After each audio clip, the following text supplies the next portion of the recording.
Welcome viewers. In this video lecture, I have discussed about 2D viewing in computer graphics. Sometimes students find this topic very difficult. So in this video lecture, I have tried my best to make the topic easier and more understandable. So let's start. I have covered various subtopics of 2D viewing, which are the introduction of 2D viewing, what is window, what is viewport, what is window to viewport transformation, and then what is viewing pipeline, what are the sequence of operations that are involved in the viewing, then what is normalized coordinates and why we need normalized coordinates, what is zooming and panning effect, and what is the role of window and viewport in zooming and panning effect. So first of all, I start with introduction. So transformation from world to device coordinates involves various types of transformations, which are translation, rotation and scaling operations. And also it requires a procedure to delete some parts of the scene which are outside and which are not required, which is called clipping. So we can delete some portions, unnecessary portions from the picture, and this deletion is called clipping.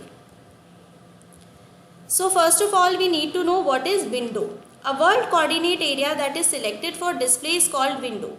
So basically window defines what is to be viewed. You select a portion of the picture and for display, this portion of the picture or area or region is called window. Here you can see there is a room full of objects, various things are there, but we have created a window, and that means that we have selected a portion or region that we want to display.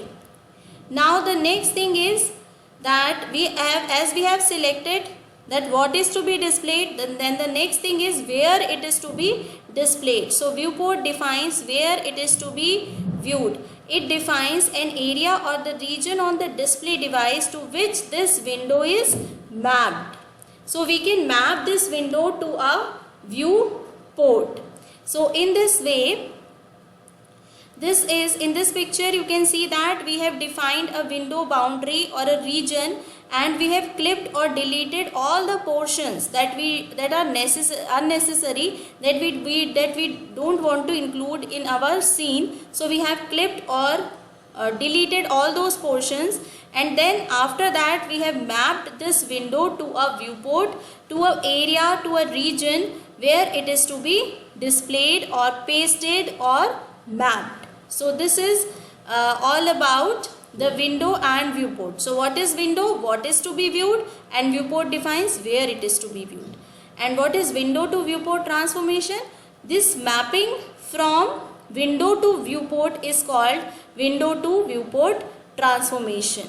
What does it involve? It involves the mapping of world coordinate scene to a device coordinate. So starting from the world coordinate scene to the device coordinate, the complete procedure is called window to viewport transformation. Sometimes it is known as windowing transformations, and it is also known as viewing transformations. All are one and the same. So here we have selected the window, and then finally we mapped it to a viewport. This final process from window to viewport is called window to viewport transformation. As you can see in this picture, we have mapped this window to viewport, but it involves various types of steps and various sequence of steps. These sequence of steps is known as viewing pipeline. What are the things that are there in the viewing pipeline? First of all, we will construct a scene in world coordinates using output primitives and attributes. So we will decide that what type of object we want to include in our scene. Then using output primitives and attributes, we will create or construct those objects. This is our first step. In the second step, we will set up a viewing coordinate reference frame. What is viewing coordinate reference frame? We can provide a different orientation or different angle to our viewing coordinate system. For that, we will set up a viewing coordinate reference frame.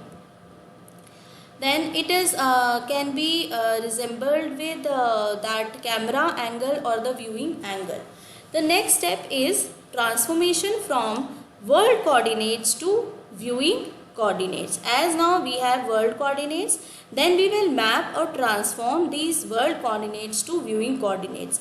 It will involve various type of translations like rotation and translations. Then we will define viewport in normalized coordinates. We will require the normalized viewport. We will define viewport within the normalized coordinates, that is between 0 and 1. What is the requirement of normalized coordinate? We will discuss in further slides. The next thing is we will map viewing coordinates to normalized coordinates, that is within that area of 0 to 1. Then the contents of viewports are transferred to specific device coordinates. As we don't know that what are the specific devices on which the scene is to be displayed. So starting from the world coordinates to device coordinates. What are the various steps? First, these world coordinates will be transformed to viewing coordinates.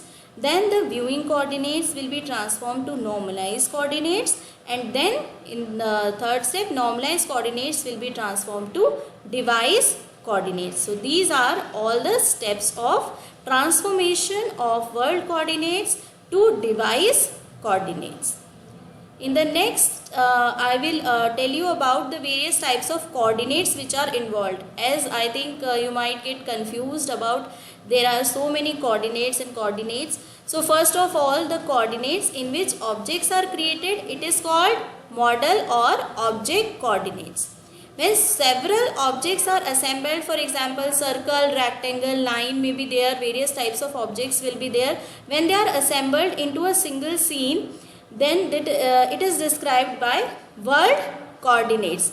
After transformation into the coordinate system of the camera, they become viewing coordinates. After transformation into coordinate system of the camera means we can provide it a viewing angle, and then they can become viewing coordinates. After that, their projection onto a common plane or window gives us device independent normalized coordinates, because we need a device independent coordinate. So these device independent coordinates are known as normalized coordinates, because different devices will have different types of resolutions. So we need a device independent coordinate.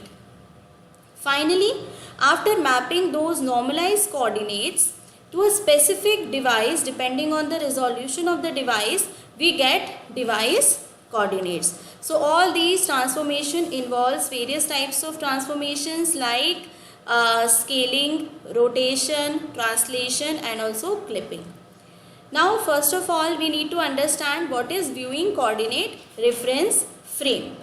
So it is used to provide a method for setting up different orientation or viewing angles for a rectangular window. So we can provide different rotations.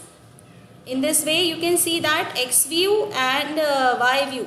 This is viewing coordinate reference frame, and Y world, X world gives us world coordinate system. As you can see that they have different orientations. It is not necessary always that viewing coordinate reference frame will always have different orientation, but it might have different orientation. If the viewing coordinate system has different orientation as compared to the world coordinate, then we need to merge it into the world coordinate. So in this case, we need to perform translation so that the origin of viewing coordinate reference frame gets coincide with the origin of the world coordinate system. Then we have to perform the rotation operation or the rotation transformation so that the Y view axis coincides with Y world axis and X view axis coincides with X world axis. In this way, the translation and rotation transformations are involved here, so that both these viewing and window coordinate system can be defined. Now the next one is normalized coordinates. What is the requirement of normalized coordinates? First of all, we need to know what are normalized coordinates. Basically, when viewports are defined within the unit square, that is between 0 and 1, then it is called normalized coordinates. It is very necessary because there are specific output devices. There are various types of output devices with different types of resolutions, with different screen sizes. So we need a standard device independent system on which the coordinates can be mapped, and this system is called normalized coordinate system. As you can see that here viewport is defined within a normalized device coordinate system, that is within 0 and 1, and after that we can transform it to different devices according to their resolutions. Now the viewport. This slide contains various advantages of viewport. What can we do? What else can we do with the help of viewport? We can view the objects at different positions on the display area of an output device by changing the positions of the viewport. We can place the viewport at the center. We can place the viewport at the corners. In this way, we can change the positions of the viewport, and along with that, we can change the position of objects also. Now, we can also change the size and proportions of the displayed object by varying the size of the viewport. We can scale the objects, means we can increase or decrease the sizes of the objects by changing the size of viewport, because the object will be mapped according to the viewport. Now it is possible, that is, suppose the size of window is smaller and the size of viewport is larger, then the scaling will be performed and it will be mapped from window to viewport. The only thing that we need to remember is that we have to preserve the relative placements. Then also it is possible to determine many viewports on different areas of display and view the same object in different angle in each viewport. As I have already told you that in the previous slide, then we can provide various types of orientations or viewing angles to the object, to the scene. So it is possible to determine various viewports, different type of viewports with different types of orientations on different areas of display, and we can view the same object at various places in different orientations and different angles in different viewports. Now the zooming effect.